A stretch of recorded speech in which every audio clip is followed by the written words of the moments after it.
Hey guys, welcome to episode 228 of Stand Up. Joining me today, author, commentator Wajahat Ali, and veteran podcaster and the founder and former executive director of Iraq and Afghanistan Veterans of America. After all, it is Veterans Day. My name is Pete Dominic. Time to stand up with me right now.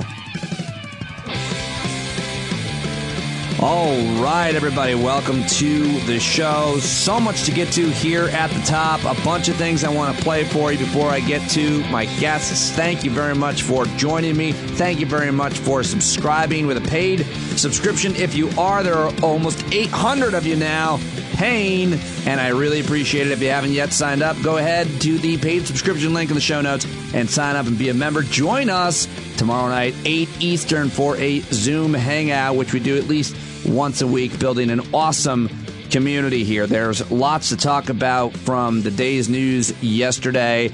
Lots going on in Washington, of course, COVID across the country, and our infant president refusing to concede to Joe Biden, who it looks increasingly like gave him a real thumping. The biggest story in Washington right now, according to Politico Nightly's Ryan Lizza, is that President Trump's refusal to concede the election. And the second biggest story is the number of Republican allies who have been silent. So I'll get into that and Mike Pompeo's comments and the reactions to that. But first, I want to talk a little bit with you about COVID. Yeah, that's right. The pandemic is a-ragin'. Here is the Atlantic Magazine's Alexis Madrigal and Aaron Kassane writing last night, posting around 7:30. The United States is experiencing an unprecedented surge of hospitalizations across the country. Today, states reported that 61,964 people were hospitalized with COVID-19. By the way, that's, I think, a measure that a lot of experts really take most seriously is actually hospitalization. So 61,964 people were hospitalized with COVID-19, more than at any other time in the pandemic. I repeat, more than at any other time in the pandemic, people have been hospitalized. For context, there are now 40% more people hospitalized with COVID-19 than there were 2 weeks ago. They go on. 17 states are at their current peaks for hospitalizations today. According to local news reports, hospitals are already on the brink of being overwhelmed in Iowa, Kansas, Minnesota, Missouri, Montana, North Dakota, Texas, Utah, and Wisconsin, and officials in many other states warn that their healthcare systems will be dangerously stressed if cases continue to rise. The good news, of course, is we do have light at the end of the tunnel with news of a potential vaccine. Last night, 2 nights ago, rather, on MSNBC's Chris Hayes show, Chris Hayes asked Harvard's Dr. Ajish Shah, on a scale from 1 to 10, how happy should we be about this news of the vaccine? Like a 9.5. Good. Look, this is really good news.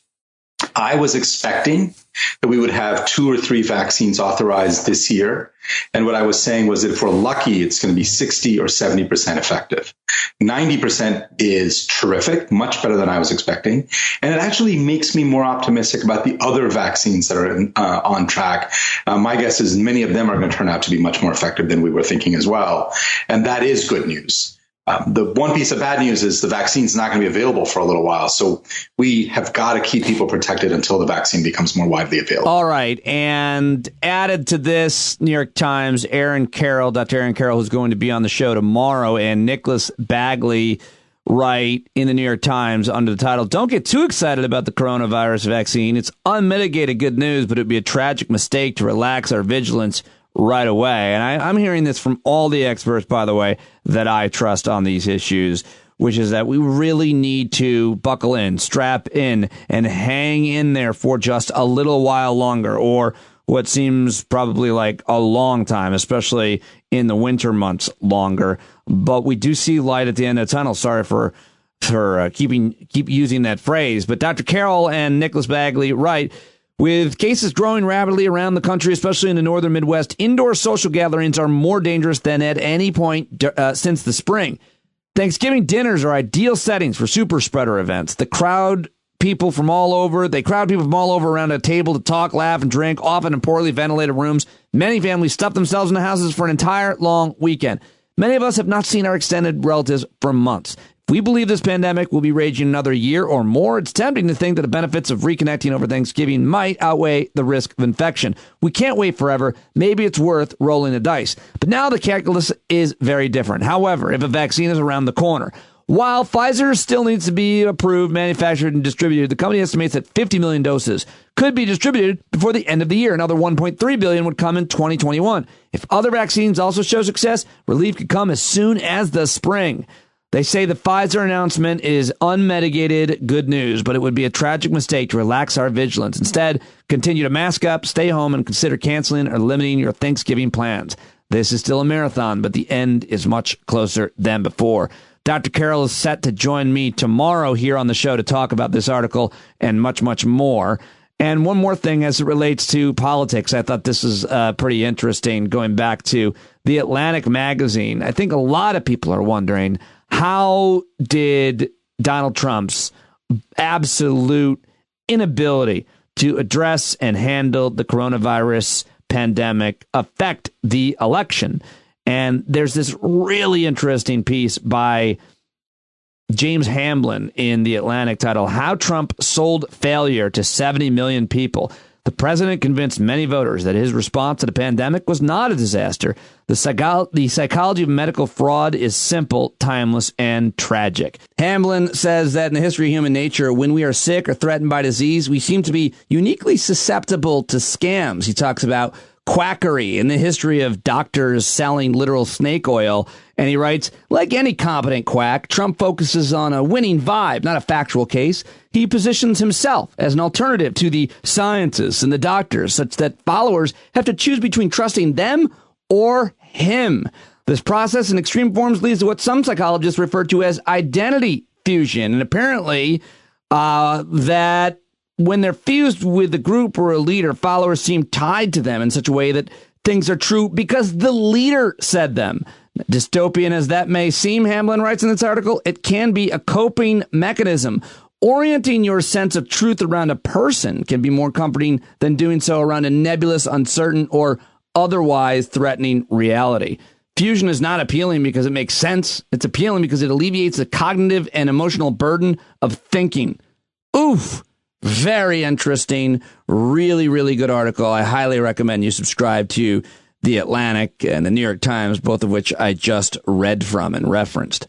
All right, now let's talk about the outcome of the election, where votes, of course, continue to be counted. And Joe Biden now is up 50.8% of the popular vote, topping Ronald Reagan's 50.7% in 1980. It's the highest percentage for a challenger of an incumbent president since FDR in 1932. But don't let that stop you, Donald Trump, because he is still in denial, or at least saying that he is, and as spreading all kinds of conspiracies on Twitter and through his surrogates, including Mike Pompeo, who is the Secretary of State and probably the highest ranking cabinet member, who A, hasn't gotten COVID-19 and B, is vouching for the president. He had a State Department press conference on Tuesday, and this drove a lot of the news yesterday. Is the State Department currently preparing to engage with the Biden transition team? And if not, at what point does a delay hamper a smooth transition or pose a risk to national security? There will be a smooth transition to a second Trump administration. All right, we're ready. The world is watching what's taking place here. We're going to count all the votes. When the process is complete, there'll be electors selected. There's a process. The Constitution lays it out pretty clearly. The world should have every confidence that the transition necessary to make sure that the State Department is functional today, successful today, and successful with the president who's in office on January 20th, a minute afternoon, will also be successful. I went through a transition on the front, and I've been on the other side of this. I'm very confident that we will do all the things that are necessary to make sure that the government, the United States government, will continue to perform its national security function as we go forward. So you believe there's widespread voter fraud, that the reports that we're getting from Pennsylvania, from Michigan, showing vote totals in massive leads or significant leads with 99% reporting are going to be overturned, and that the United States failed to conduct a fraudulent free election? Rich, I'm the Secretary of State. I'm getting calls from all across the world. These people are watching our election. They understand that we have a legal process. They understand that this takes time, right? It took us 37 plus days in an election back in 2000. We conducted a successful transition then. I'm very confident that we will count, and we must count every legal vote. We must make sure that any vote that wasn't lawful ought not be counted. That dilutes your vote if it's done improperly. We've got to get that right. When we get it right, we'll get it right. We're in good shape. Should foreign leaders not be calling President-elect Biden? Who's next? Yeah. Who's next? Who's next? He's such an arrogant prick. Getting calls from all over the world. You know who else is getting calls from all over the world? Joe Biden. Yeah. So later on, Secretary of State, Mr. Arrogant himself, Mike Pompeo, went on Fox News with Bret Baier, and Bret Baier asked him about that. So what do you say to world leaders who are reaching out to Joe Biden, now the president-elect, leaders from all kinds of countries, Belgium, Canada, Estonia, France, Germany, Greece, the list goes on, even Saudi Arabia, which was President Trump's first stop, congratulating President-elect Joe Biden from the King of Saudi Arabia. What do you say to them? I'll actually be in Paris on Monday, and I'm headed to Saudi Arabia after that. There's still an awful lot of work to do. We're reminding everyone that all the votes haven't been counted. We need to make sure the legal process is fully complied with, and then America will do what it does best. We'll have a leader in the White House at noon on January 20th, and we'll continue to execute American foreign policy. It's what President Trump wants to make sure that our entire team does all the way through, every day. It's what we're focused on. It's what I have my team focused on. There's still a lot going on in the world. We're pretty focused here in America on our own election. There's a lot still going on in the world, and we're focused on making sure we keep Americans safe during this time period. Oh, he's intolerable. My friend Aaron David Miller, who worked with several presidents and several Secretary of States, tweeted, having had honor to work for 6, I can say without hesitation or reservation, Mike Pompeo is worst Secretary of State in history of our republic. A man who hasn't a single enduring diplomatic success and now slavishly follows Trump down rabbit hole of a faux second administration. The shame of it. Aaron David Miller tweeting that brutal take for Secretary of State Mike Pompeo. And a guy who worked directly with him was John Bolton, who's a scoundrel himself. This is what he had to say about Pompeo on CNN. Well, I think it's delusional for Mike to say that. And I must say, I think he's eviscerated his credibility internationally because I think there are very few people, even in the U.S. government, who believe that's the case. I don't know why he had to have that briefing, and I don't know why he felt he needed to make that statement, maybe other than to avoid being fired like others are being throughout the administration. But it's delusional. And the last word on this will go to President-elect Joe Biden, who held a press conference with reporters yesterday as well. One reporter asked him how he's going to be able to do an effective job if he wasn't given the access that he needed on secure intelligence information. And you got to listen to this to the end, because Joe Biden takes a shot at Mike Pompeo, and it's absolutely beautiful. Presumably at some point you will need access to more classified information, secure facilities and the like. What options are you considering? How will you move ahead if the president continues to refuse to concede? Well, look, access to classified information is useful. But I'm not in a position to make any decisions on those issues anyway. There's one, as I said, one president at a time, and he will be president until January 20th. It would be nice to have it, but it's not critical. And we're just going to proceed the way we have. We're going to do exactly what we'd be doing if he had conceded and said we've won, which we have. And so there's nothing really changing. But not ruling out legal action? No, I don't see a need for legal action, quite frankly. I think the legal action is you're seeing it play out, the actions he's taking. And so far, there is no evidence of any of the assertions made by the president or Secretary of State Pompeo. Secretary of State Pompeo. Secretary of State Pompeo, the worst of all time. Oh, I just love the way that Biden just laughed at him right there. That was perfect, just perfect. And I'm not as concerned about others that think that somehow Trump is going to find a way to stay in office. I think he will be gone. I think he's going to do a lot of damage on the way out, mostly just to the idea that we can have a free and fair election in the United States of America. And he's trying to find fraud and dead people wherever he can. But big news yesterday as well that a Pennsylvania postal worker whose claims had been cited by top Republicans as potential evidence of widespread voting irregularities admitted to U.S. Postal Service investigators that he fabricated the allegations, according to 3 officials briefed on the investigation and a statement from a House Congressional Committee, according to the Washington Post. The guy's name is Richard Hopkins.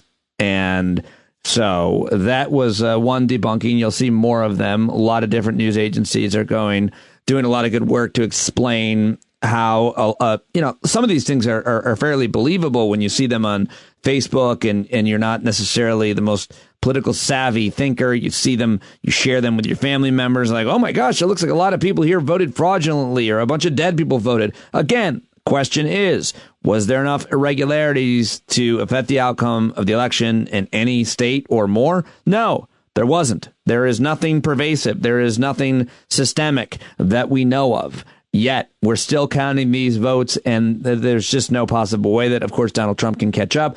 The election has been called by a number of news agencies that staked their entire reputations on this, and Donald Trump is going to be gone. It's just a matter of how much damage he can do. Both my guests talked about that on today's show, so we go deep in detail on that. But before I get to them, just a couple more headlines for you now. Now it's time for headlines. I'm just going to mention a couple of other things here.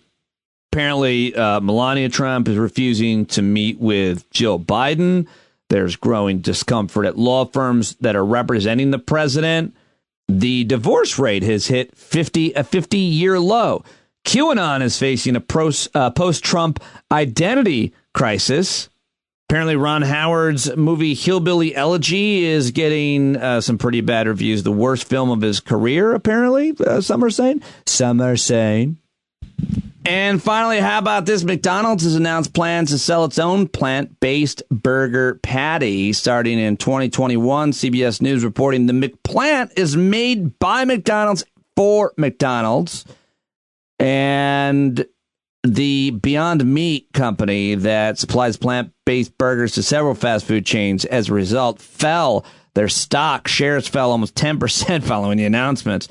So that's not good for Beyond Meat, but it is good for McDonald's and for the world, I guess. McDonald's previously tested Beyond Meat at locations in Canada, but now I guess they're going to come up with their own plant-based burger patty, which is very exciting and very good news for the environment and for cows. Also good news for cows. All right, let me get to my first guest, shall we? He is one of your all-time favorites. He is a very good friend of mine, as many of the guests on the show have become, including later on Paul Rieckhoff, great guy.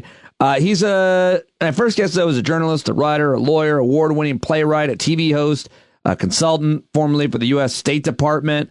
He is a hilarious, amazing, thoughtful dad and husband, and just an all-around great guy. Wajahat Ali, everybody, he is a former commentator at CNN. He and I met at the Aspen Comedy Festival, where he was working with the Anti-Defamation League's Jonathan Greenblatt, and they gave an amazing performance, like a Jewish guy and a Muslim guy. It was amazing. This guy's amazing. We always have a great conversation. We covered a lot of ground, and the interesting thing about every time I interview Waj is that he knows when I call him, I'll be recording. And when I say hello and I say goodbye, that's it. That's the entire thing. There's no small talk before or after, because we leave it all between the starting and ending points of the interview on the air. And I always love that when we do the interviews. Here he is. Follow him on Twitter at Wajahat Ali right now.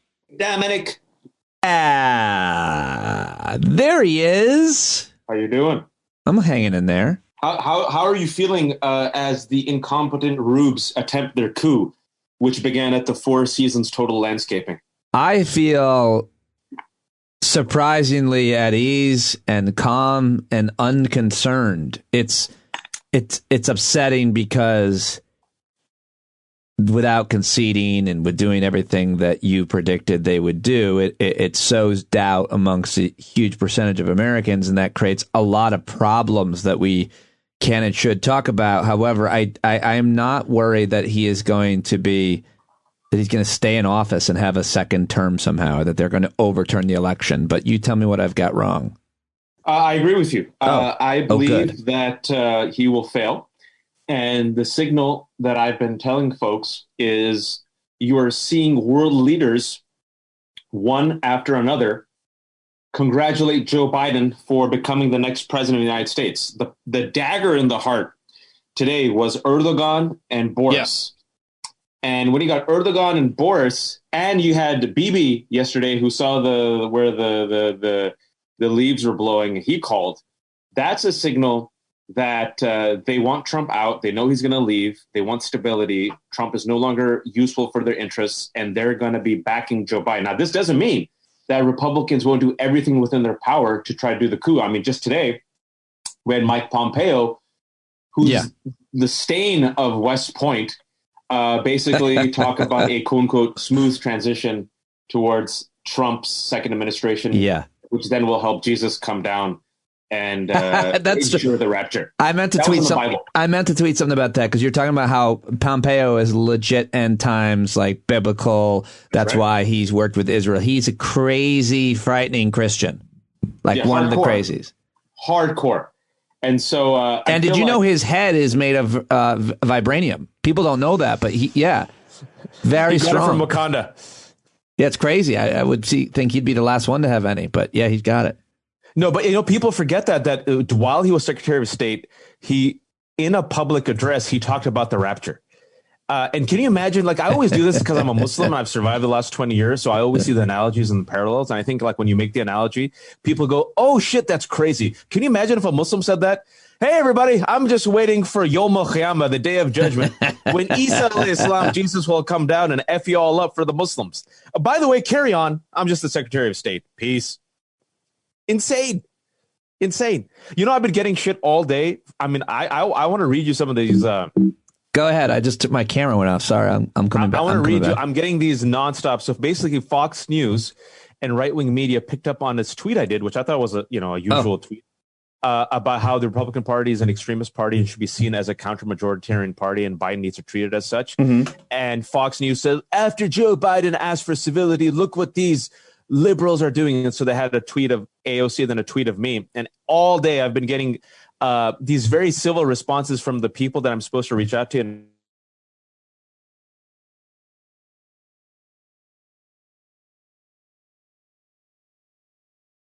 before you threaten us Trump supporters, go back to wherever the fuck you came from. Whistle dick. Can I read one more? Yeah, I might have missed the first two. I think I froze here. But I got the last one, whistle dick. You are racist, full of shit. I like how you take your Democratic Nazi Socialist Party and portray it on the GOP. Do you have balls? Let us see. You are fascist, less than bigoted and racist. I've been getting these nonstop. So Pete, you and I are supposed to reach out and make peace with this base of Trump's party. How much time do you have? I don't know. Let's talk. All right. I just want to be respectful of your time here. So what's happening is that the Trump supporters are now coming after the Biden supporters, saying that we're cheating. Like they're changing the entire game based on whatever world and set of information that they are exposed to. I've been following a lot of these excuses, a lot of these conspiracies. They've been debunked over and over. But the problem is they truly believe that they got cheated in every one of these states. It was a pretty big win for Biden, and still a lot of votes are coming in, but doesn't matter. Well, the funny thing is if the entire election was rigged, maybe McConnell and Graham need to contest their win. Yeah. Well, yeah, logic, right? Logic is really it's hard because it was no longer any space for logic in these debates and in these discussions. I miss those. I miss those more fundamental, thoughtful arguments where you had a certain baseline that you would agree on, but they don't believe They just can't believe that he lost, and he's not. That's why his concession matters. People like Trump's concession doesn't matter. I completely disagree. Why does his concession matter? Because on the flip side of your optimism, once Trump started contesting the election, as we predicted on your show for years, the lack of faith in the 2020 election of the Republican base went from 28% to now 70%. He is their figurehead. He is their current leader. And so the tone and the rhetoric and the action of the leader matters. They follow him right now, and I believe they will slowly splinter off from him. And so when Trump doubled down on the attacks, he got Graham and McConnell and Fox News now, even their news division, to double down on the attacks. And you saw how our fellow Americans, who I want to say are otherwise good people, they don't have horns on their heads. Now 70% of them who follow Trump, Republicans, are saying it's rigged. And what I've always said, and I've said this on your show, and I've been tweeting about this every day, and I think I'll keep tweeting about this, is that one of the main enemies of democracy of the 20th and 21st century is Rupert Murdoch and his son Lachlan Murdoch. And unless we find a way to disrupt this right-wing media ecosystem, which has a very tight information loop that has radicalized a third of this country, I do not see how we can have a functional democracy. I completely agree with you, but the problem in that, what you're saying, I think, is that Fox News, the New York Post, and the Wall Street Journal have all called it for Biden. Those are Rupert Murdoch properties. It's almost as if a few cranks that are on panels on guests, the 5, and then maybe the 3 people at 8, 9, and 10 on Fox News are not influential. The most influential. They're right. But the fact that Fox News has called it, the fact that the New York Post and Wall Street Journal have as well, doesn't that matter for something? I mean, we should that I feel like that matters a lot. That, and at some point, does he ever step in to Hannity, Ingram, and Tucker and say that's enough? So Murdoch. What about advertisers? Yeah. So Murdoch called it, and Murdoch refused to budge on the Arizona results, which was a big deal. And Fox News polls, for those of you who don't know, are actually reputable polls. Fox called it and AP called it first. They stood by it as Republicans on the DL tried to bully the other media outlets. And they always work. They work the refs, right? But Fox didn't sway. So a part of you is right, is that they know. This is what makes it so just infuriating for me.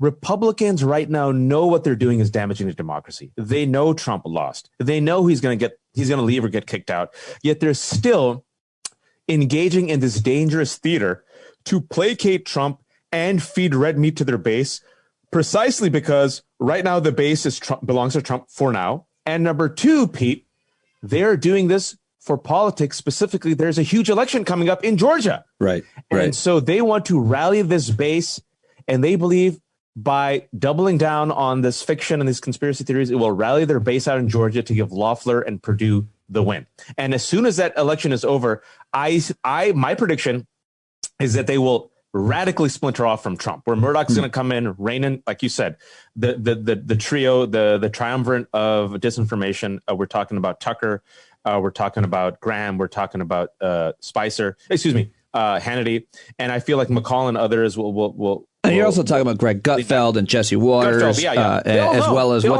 what's his name, Dobbs. I mean, there's a lot of Fox people that are on at different hours on a regular basis that are also maybe not as high profile, but they're still massively high profile. But I mean, I feel like that doesn't. Maybe that you say that they are. What do you say that they're a miscarriage of justice on democracy? That's not what you said. You said it. Well, they don't care about democracy. Nice. They don't care. Yeah, but you're saying as if they do. And no, maybe I don't. No. Maybe they don't. And maybe the other thing you didn't mention is a lot of people are saying that it's a grift to raise money for the Trump campaign that goes in his pocket in the end. I mean, I remember Hillary Clinton had to recoup her debts. And after an election, when you run out of money, the way he did, he's just trying to raise money. So how much of it is it that they don't care about democracy and that this is a grift? Both of it. I mean, the whole administration has been a grift. He's used the White House as a personal ATM to fund his own pockets. I mean, look, we, the taxpayers, have paid him for him to go golf every week at his resorts. They're in debt, so they're going to use this to line up their coffers, pay off their debt. They're also doing this to weaken the future Biden administration, because if you can cause enough doubt and you could cause enough dissension, you can sow enough anger, it helps weaken the Biden administration, right? How can Biden reach out and heal the country and promote his agenda when a third of this country believes that he's an illegitimate president? It also gives fuel to the right wing, which works best, in our opinion, I would say, I'm making this assumption, as an opposition party. They're failures at leadership. They don't know how to govern, but they're really good as an opposition party who can manufacture outrage and cry victimhood. And so Biden is coming into a situation where Pfizer brilliantly announced that they have a vaccine that works to 90% efficacy. If that works, he's going to come in, implement the vaccine. He's probably going to get COVID under control. He's going to try to promote a stimulus package that will help Democrats down the ballot.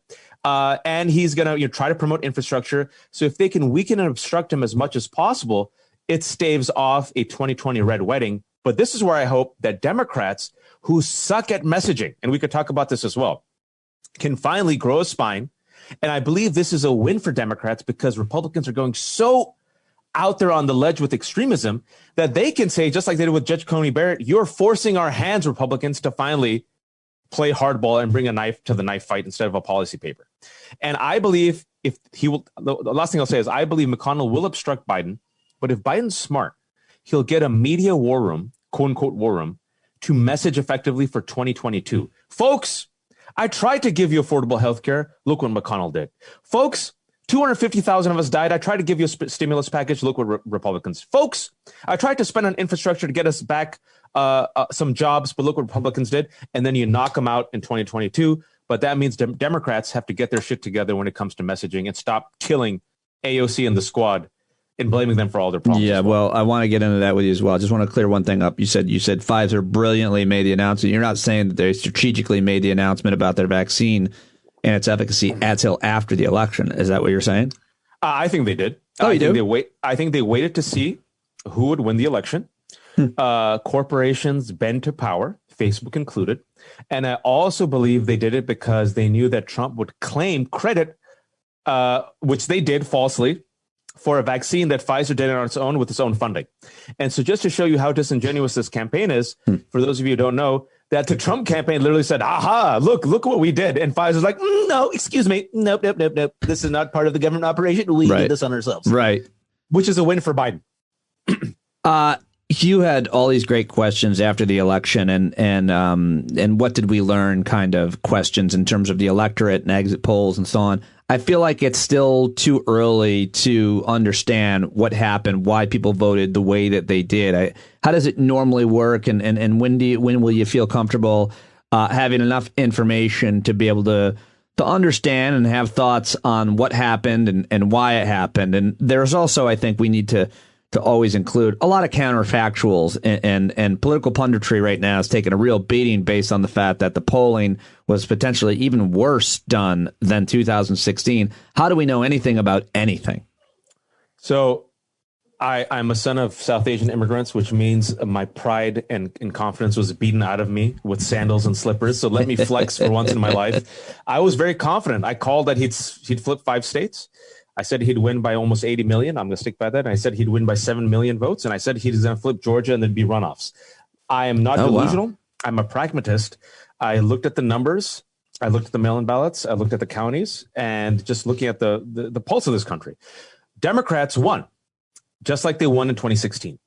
We are dealing with structural deficiencies that help the Republicans, namely Electoral College, obscene gerrymandering that is done by both parties, but recently by Republicans, voter suppression. And let's not forget, ladies and gentlemen, Trump actively tried to sabotage this election. We kind of forget about it. He actively tried to sabotage it by attacking mail-in ballots, the post office, literally. He's still trying to sabotage it. Literally having Governor Abbott and Republican governors literally remove for no reason whatsoever drop-off boxes, right? And he still lost. And so when people say, this is still Trump's America, I'm like, no. The majority repudiated Trump.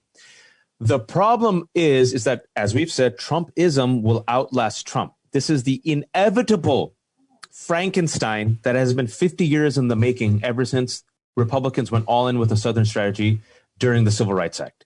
Trump is merely the byproduct. The problem is the Frankenstein has escaped the lab. And the final thing I'll say, and I'm going to repeat this, is people are underestimating the power of disinformation and this right-wing ecosystem.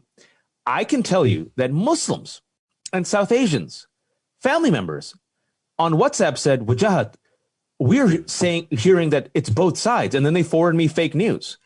It has leaked out of the right-wing ecosystem and I think penetrated the mainstream ecosystem of disinformation, right?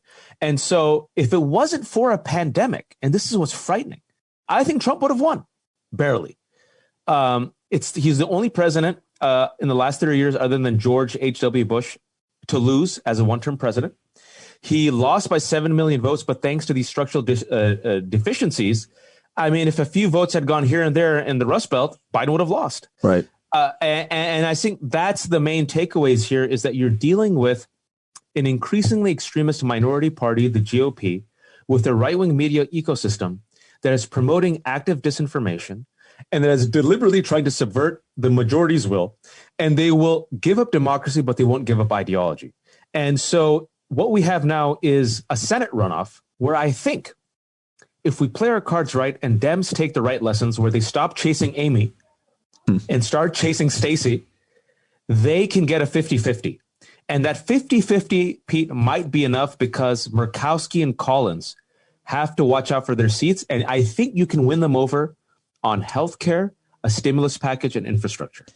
But that's quite a prediction, but you're basically saying that if they won the runoff and they got those two seats and they had the tiebreaker, Kamala Harris, and maybe they could get those the two senators from Alaska and Maine to vote, you could actually get certain things done, because Joe Manchin is not going to vote for anything. He's not going to. He's against getting rid of the filibuster. So you're basically putting together a Senate makeup that would help Democrats do a lot of things, but it's a long shot. Long shot. Of course it's a long shot. I mean, we got these two, but the good thing here with Georgia, and we have to focus on Georgia, is Loeffler and Perdue are really weak candidates. They are elitist. They have corruption charges. Yeah. Loeffler is like the wealthiest senator in the Senate, insider trading charges. They're racist. They've embraced Trump. And my prediction is in the next 2-3 months, with the third spike of coronavirus and with more corruption and with more scandals that I think will be unveiled, because now we're going to witness the Act One of Orange Julius Caesar. This is my prediction. If I'm wrong, I'll come back on your show and I'll say we're wrong. Once a man loses power, people sense weakness and come in for the stabs. I believe they are so tethered to Trump that if Democrats follow Stacey Abrams' lead and play this one smart, I believe Ossoff and Reverend Warnock, who I know, can barely take these two Senate seats back. I think it could be a 50-50 Senate where you won't get to do the filibuster, DC statehood, Puerto Rico, expanding the courts, but you can expand a stimulus package, infrastructure, and I think you could protect healthcare, which are huge wins. And if Collins or Murkowski say no to it, their ass is grass in their next election cycle. And you also have 2022 coming up, Pete. Don't forget. Well, that's a big one. Yeah, there's a lot that hinges upon all of those details. But when you say chasing, Democrats need to start chasing Stacey instead of chasing Amy. You're talking about kind of white suburban women versus black women. And then in Georgia, I think that analysis would be true, but not in a number of other states where Democrats, one of the only constituencies that Joe Biden, I guess, made gains with was suburban women. And I'm assuming that they're mostly white women. I'm not sure. But I feel like the calculus and the analysis in terms of what Democrats need to do differs from state to state, district to district, because there are somewhat different interests and demographics. There's not as many black progressives or Democrats in certain other districts and states. Does the analysis change based on the district and the state? No. Let me not necessarily disagree with you, but let me expand on what I'm saying. Obama won the popular vote in 2012. He won the Electoral College. How much of the white vote did he get? 39%. The majority of whites, for the most part, have abandoned the Democratic Party. That does not mean they're not part of the coalition. They are. Democrats always win when they excite the base, a multicultural base, and get people out to vote. They win big when they have the most effective communicators. Clinton, Obama. Who comes out again and saves the Democratic Party election after election? In Milwaukee, in Detroit, in Atlanta, black women and black folks. Who gave them Arizona and Maricopa County? Latinos, Navajo. So what I mean by start chasing Stacey is we're basically talking about whiteness, where the white narrative, the white face, the white identity is the central identity upon which everything else revolves around. And through that gaze, we see the entire American landscape. But that is a skewed gaze because Amy and Chuck, that Rust Belt voter who drinks real coffee in Ohio that we have literally been like talking about and like who Frank Lutz goes and interviews, right? The elegy, the hillbilly elegy of these folks, right? The economic anxiety of these folks. I mean, let me put it this way. We court these voters to the point where Hillary Clinton in 2016 made her running mate who? Do you remember who her running mate was? He was a Chuck. Tim Kaine, who excited nobody. Right. But who are the people who come out?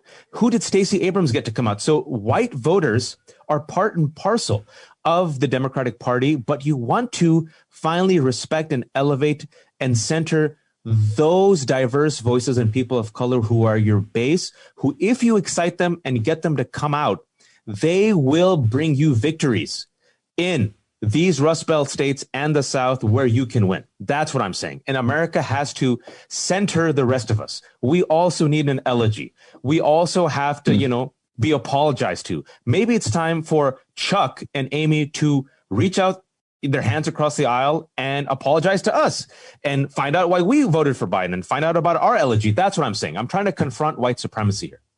How dare you on this program? Well, I mean, I'm hearing a lot of people saying that in terms of whether it be the media or the Democratic Party, that instead of reaching out and trying to get these white working class voters, folks who don't have college educations degrees, to come back, I guess, to the Democratic Party, because obviously some of them are unreachable. Instead, reach out to a diverse coalition of minorities and ask them how we can get more of you, what we can do for you. Is that what you're saying, that both reporters, journalists who are writing narratives about the outcome of the election, as well as Democratic strategists from the DCCC to the DNC and so on, need to reach out to a different group of people, try to understand them? I'm going to be even more ambitious. I'm going to say that the Democrats need to finally understand what their identity is. Who are they? Own it. Own it. Own the label progressive. Stop being afraid of always placating a right-wing base that operates in bad faith. Stop letting the right wing dictate what is moderate and what is radical. Make yourself less vulnerable to bad faith attacks of socialism and defund the police. That means you have better messaging. That means you're confident in your messaging, you're confident in your identity, and you reach out again to your core base. You build upon it. You get new voters. And if you have the right, I think, economic message, you can win over some of those Chucks. And you can win over and retain some of these white suburban women. And what I'm saying is you do not need the majority. You just need enough. It's a game of addition. But the game of addition really helps Democrats when they focus on POC, who election after election after election are their base. Now, let me give you a quick counterexample. You will never see a Republican ever be embarrassed or ashamed of being labeled conservative. You will never see a Republican throw another Republican under the bus, including Marjorie Taylor Greene, a QAnon supporter and anti-Semite who is now in the White House. You will never see... In the Congress. In Congress, in the House, right? Excuse me. You will never see Republicans ever apologize for any of their nonsense, right? You'll see them on the attack. So Democrats need to really have like a powwow, get together wherever they get together on a Zoom channel, say, what are we? What do we stand for? Are we willing to have the courage of our convictions? Are we willing to define progressivism? Are we willing to message properly and take on Republicans? And once they say that, say Bismillah and throw down. And I believe, Pete, that they will not only increase their loyalty with POC, they'll get new POC, new young voters, and they'll convert just enough of these whites. POC being people of color, in case anybody's missing that, I think. But I feel like the flaw in your analysis is comparing progressivism to conservatism, in that conservatism is easier to define and easier to narrow a message to a group of more homogenous people, where progressivism, we're reaching out to a wide range of people across ethnicity, religion, class, and so many interests, from climate to race to gender to obviously economics and healthcare. So it seems harder to create a message that resonates with progressives, that quote progressives can be proud of, than it is for conservatives to, take back America, make America great again. Right. And then obviously the fear mongering tactics that are very effective: socialism, defund the police. I think progressives do a pretty good job using similar tactics but they're accurate. They're going to take away your health care, Social Security, and the earth is going to melt. I mean, they're effective at that kind of negative messaging. And it's true, but they have a hard time coming up with a message that resonates with such a diverse electorate that would identify as progressives or Democrats. So two things. You're right that they have succeeded because the Republicans have become so extreme that their Democrats the last 2 years have been able to run on the fact, we'll protect your health care. They won't win. Right. We believe in climate change. They don't win. We believe in gun control. They don't win. But what they are terrible at is, like you said, creating that type of message that includes the diverse wings of their party, right? Look, this is going to be a harder, it's not impossible. It just takes a little bit more care and nuance, because the Democratic coalition is a diverse, multicultural coalition of the majority, where you have to reach out to Latino voters. You can't just lump them and ignore them. Right. A mistake the Biden team did. You have to reach out to Muslims and African Americans. You can't take them for granted, which goes back to my original point that you just can't decenter them. You know the difference now between the whites, the educated whites, the non-educated whites. But there can be enough that if you are proactive and define what progressivism is, you won't let Republicans define it. Because right now, Republicans have defined it as what? Socialism, defund the police, and Democrats are always terrified of their own shadow. Instead of Democrats say the following: we are a big tent. We have differences of opinion. But you know what? The squad is with us and Connor Lamb is with us because we believe in the dignity of all people. We believe in healthcare. Some of us disagree how to get there, but we agree in affordable healthcare. We agree that we have to end white supremacy. We agree in Black Lives Matter. We agree in climate change. This is enough to sustain us and the majority moving forward. If you do something like that, you will get a majority of people. But if you do what we saw last week with Spanberger going against AOC and this nonsense, right, it's over. Because you are, again, responding to and reacting to a Republican narrative. And as you and I know, having worked in the media allows Republicans, an extremist party, to dictate what is moderate, which is insane. It's like the crazy people in an asylum telling us who's insane. Can we say on that point, it's such an important point that media allows Republicans to dictate what is moderate or what is the center of political debate, when in fact they're not even being serious people by understanding and accepting things like simple science on things like climate change or COVID, or much less like economics, like tax cuts will trickle down. Like certain things have been so far debunked that presenting them as somehow moderate or in the middle is an injustice to the public, who is just trying to understand what things are and where they are. They do this a lot. I mean, that's what you're saying. I'm just trying to reiterate what you're saying. You and I both see this. It's like, how are you taking that point of view even remotely serious? It should be dismissed immediately. It's a failure of journalism. It's journalistic malpractice. And what we've seen from the studies is that if you put both sides together on a platform, it mainstreams the crank side. That's what we saw again and again with climate change. 99% of scientists say climate change is real. 1% doesn't. You give me and a crank from the right wing equal space on CNN, 4 minutes each. What it does is gives legitimacy to the crank side. Same thing with anti-vaxxers.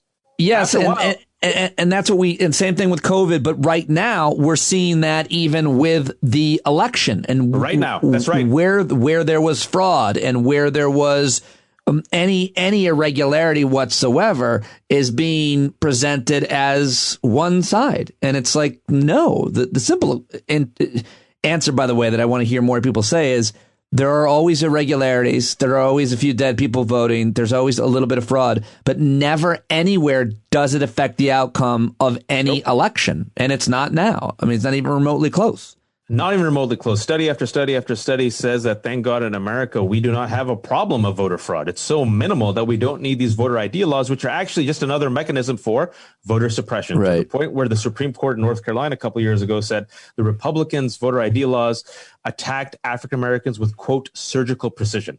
And that's the problem. Look, there's been a failure of media. Even now, like today, I was just so amazed where people are doing a both sides analysis. I'm like, you have literally one of the parties trying to concoct an incompetent coup, literally. And I'm using the word literally the way you and I used it in the 90s because we're old.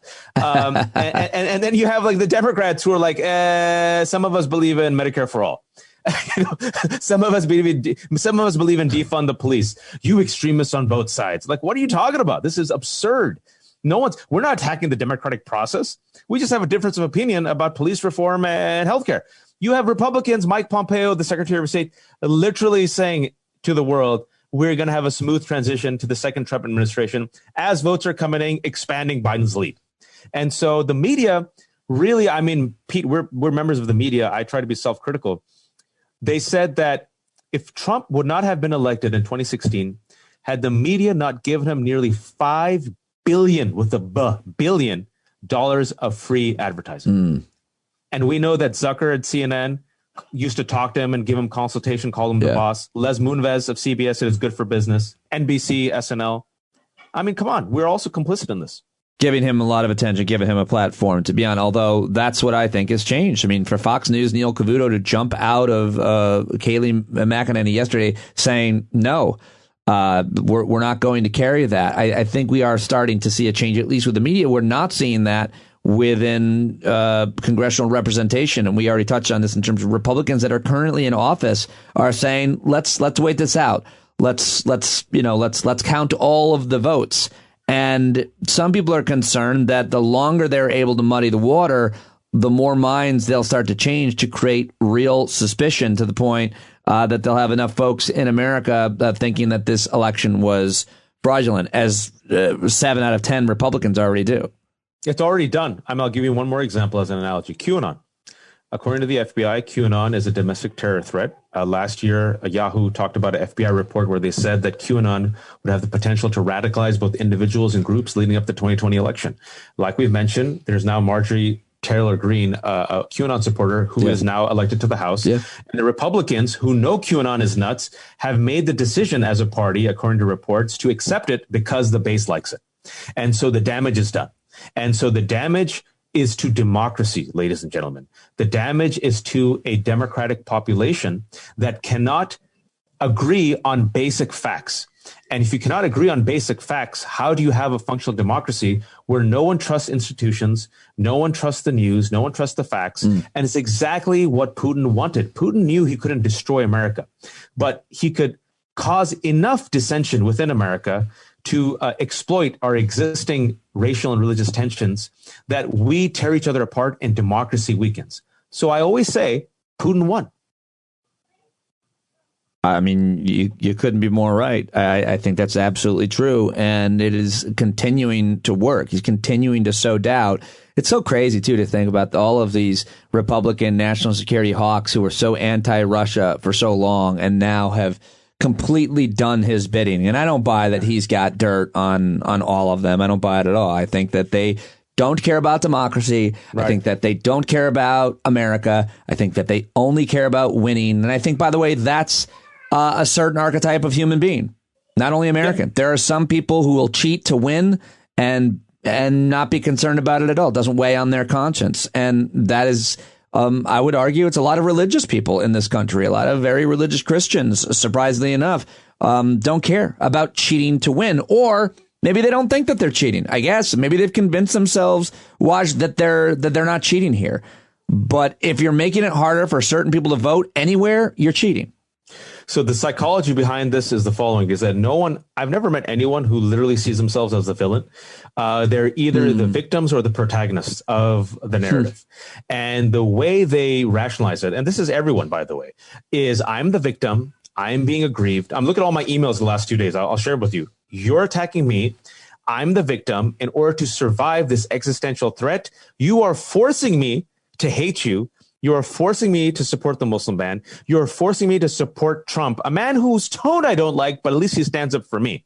And because we, the white Christians, are under siege and our religious liberties are under threat by the secular Western elites, we have to survive. The ends justify the means. And he is our strong man because you guys are worse.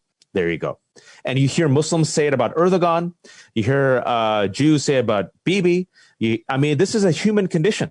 And when you have a Fox News propaganda outlet that perpetually pumps out manufactured outrage and creates incessant victimhood, you can rationalize anything. I mean, look at the Germans. They rationalized that they were the victims and the Jews were this dastardly power that was subverting them and weakening them. So the Jews who were being killed in the Holocaust were the real perpetrators of atrocities. They were just simply protecting themselves and their identity and their culture. And I think what's happening in America, I'll say it so you don't have to, is that there are a whole lot of white people who think they are the victims and brown people are the ones perpetrating some kind of injustice upon them. I mean, a frighteningly large percentage of white people thinking that they are the victims. And because they think they're losing something, and to some extent, maybe they are, but it's not as a result of the fact that black and brown folks are getting something more. And we can, try to understand that. But there's no doubt that a lot of white people are not doing it as well as they thought they did, as well as their parents did, and so on.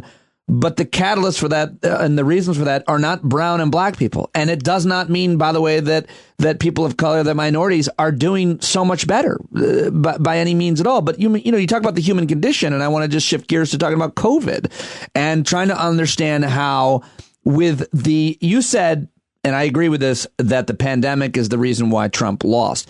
But it's surprising that so many people still voted for him regardless. Yeah. And another part of human nature is that when we're sick, when we're threatened by disease, human beings are uniquely susceptible to scams.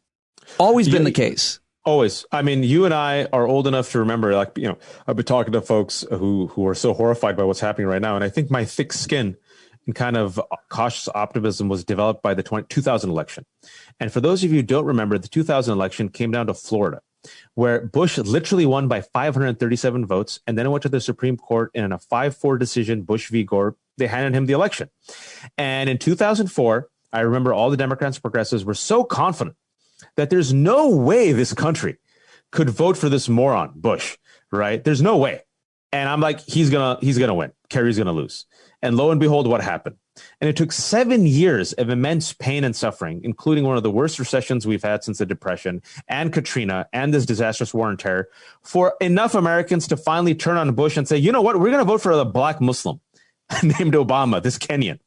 And so my prediction was always that the only way enough Trump supporters would leave him is when they would experience immense personal pain. I thought the recession would come earlier. I did not predict a pandemic. I was a little bit wrong because I think of disinformation in the right-wing ecosystem and tribalism.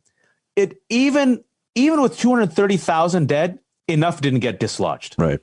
You know what I'm saying? Yeah, I do know what you're saying. And it's just so disheartening to me. I think I understand a lot about it, but it doesn't make it any easier to deal with. I mean, I think that's the one thing, and certainly I wanted to get your take on this, is you can look at this election in so many different ways, and the gains, the losses, but the idea that over 70 million people voted for Trump after 4 years of seeing his behavior has been so difficult and so disheartening. And it's made Joe Biden Harris's win, along with the fact that he won't concede and doesn't seemingly want to leave, it's made it bittersweet. It's made it really hard to see my neighbors, their family members and people you think are friends voting for him.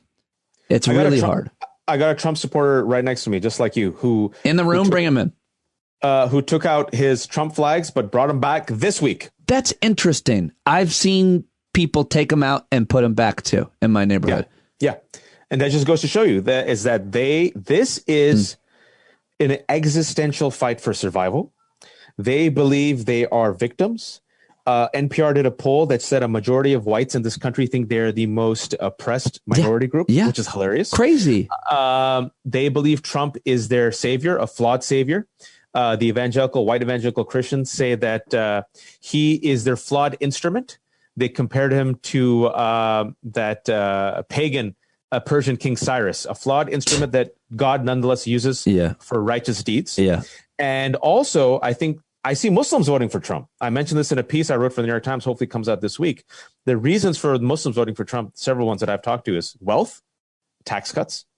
Number 2, disinformation. Both sides are the same. What does it matter? Who cares? Number 3, aspirational whiteness. At least we're not the blacks or the Latinos. 4, the gays and the abortion. And when it comes to messaging, Republicans still have a clamp on the religious narrative, which I've always said, I know Democrats don't like this, you can reach out and win many progressives of faith. If you cede that ground, Republicans come in and sweep voters. I always tell people that, which is why I think Reverend Warnock has a chance. But it also shows you a kind of apathy and cynicism in our democratic institutions, where so many of them said both sides are the same. At least Trump didn't bomb as many Muslims as the Democrats did. Nah, the both sides are the same people. I want all of them to leave. Yeah, but people believe it, and I'm like, there is no both sides are the same. This week proves both sides are not the same. So, well, I mean, just on climate, just on COVID, just on democracy, just on. But at this point too, just on like decency. Like, what is decency? Forget about like.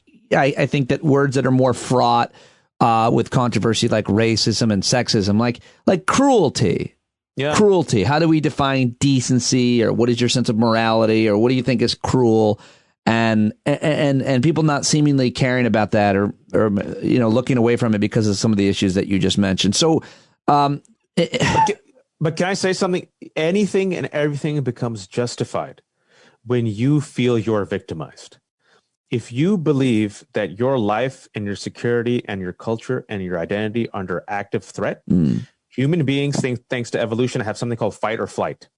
And we will rationalize the most cruel actions against our alleged enemy, and especially if we dehumanize that enemy, just to survive.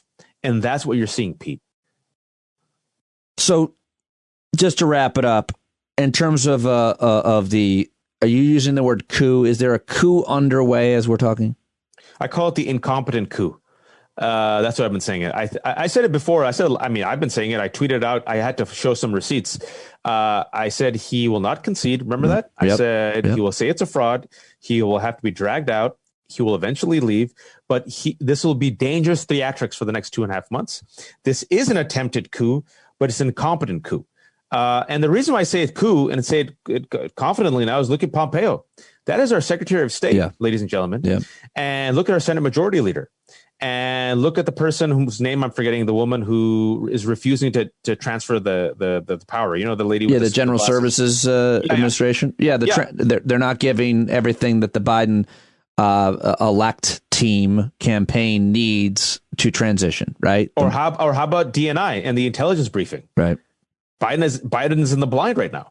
And so we have to simultaneously take the threat seriously that if they could, they would have tried to pull off this coup. I'm of the opinion they'll fail. The fact that they're trying to do it should ring all the alarm bells. My optimism is in the fact that I think there are enough people resisting inside and outside, military, NatSec department, allies, and the majority that won, and Republicans who know that if they deny this, the same people who came out spontaneously in the streets to dance as if it was the end of World War II, they're going to show up at their house. But the fact that we have to go through this theater, it will be a play that ends in misery and weakens our democracy. Yes, it ends in misery and weakens our democracy, especially right now with COVID spiking. And it ends in misery. Right now, I'm talking to Peter Hotez yesterday, reading Dr. Aaron Carroll in today's New York Times. Read any of the experts on COVID, the physicians, the scientists. It is so bad right now. It's going to be terrible. The next 2 months are going to be terrible. There's light at the end of the tunnel. 3 months. At least. Probably at least. There's light at the end of the tunnel with this vaccine, but a lot of people are going to get very sick, die, be very stressed out. And in the meantime, a lot of businesses are going to close because there's not going to be money approved to get them through the next couple of months. And they would succeed when this is over and even thrive, but they're not going to be able to pay their bills and make their payroll in the next couple of months. And we desperately need these states to get resources from the federal government. They're not getting it. we've been trying to tell people the last week and a half it's because of the election, but I'm trying to keep my focus back on exactly what you said, is that Americans are not prepared for how many of us are going to die in the next 3 months. This is going to be terrible. We're terrible at social distancing. We have conspiracy theories. We don't wear masks. People are going to be inside. COVID's going to spread. COVID's going to feast. The stimulus package has not been passed. More businesses are going to fail. People will lose their employer-based health insurance.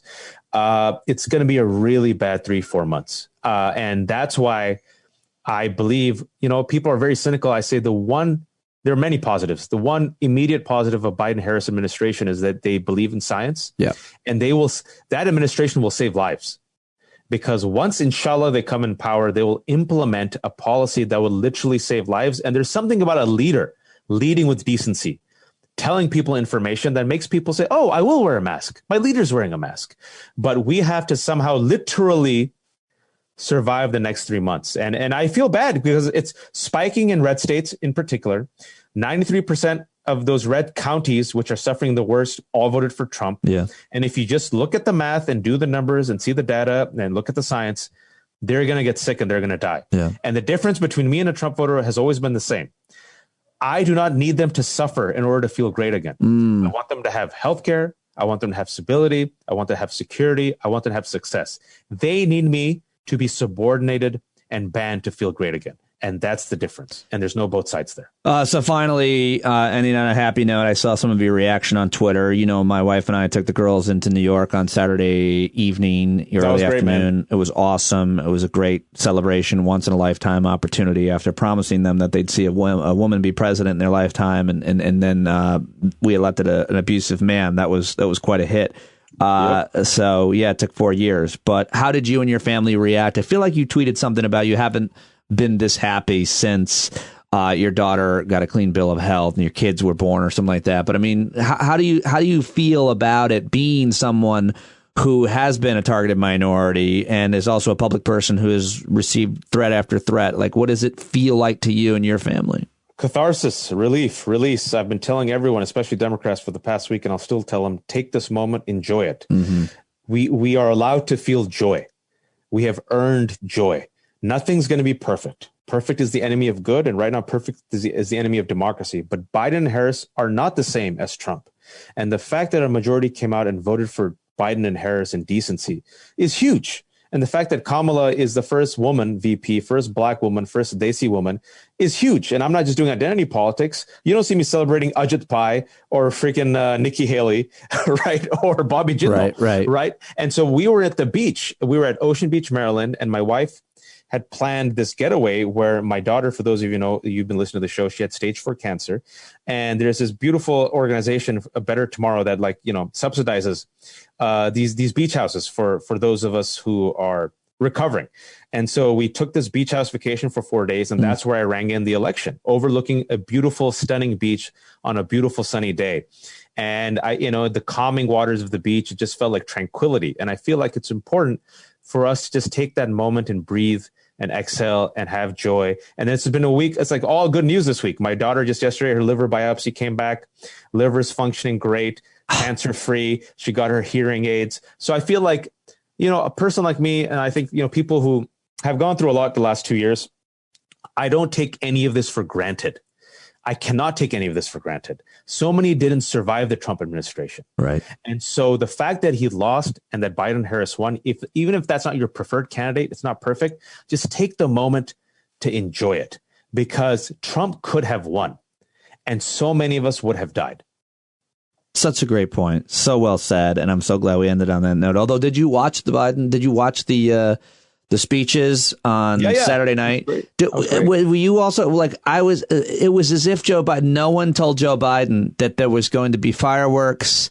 And apparently those were drones. Like, it was hilarious watching him just react. Like, oh, what's that? Oh, they can do that? It was like a child. Yes. Like, whoa. Yeah. It was like an almost 80-year-old child going, wow, they can spell my name in the sky.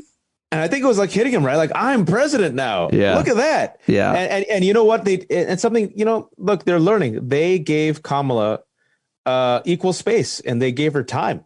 That was important, especially for your daughters. I showed my daughter, Nusayba, and I have another daughter, Khadija, who's a baby. But I showed her.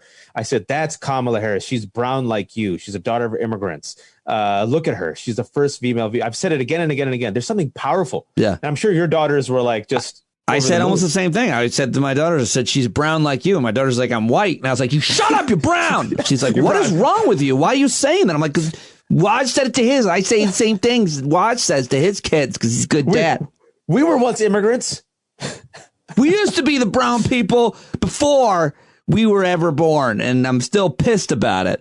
You know, it was a very special day for us to celebrate. And both my daughters have really very recently gotten very involved in politics and very concerned about things. And I'm super psyched to see it. And this couldn't be a better time, I think, right now for everybody to be involved. So easy to look away. And also the work continues. That's what people have to remember. The work continues.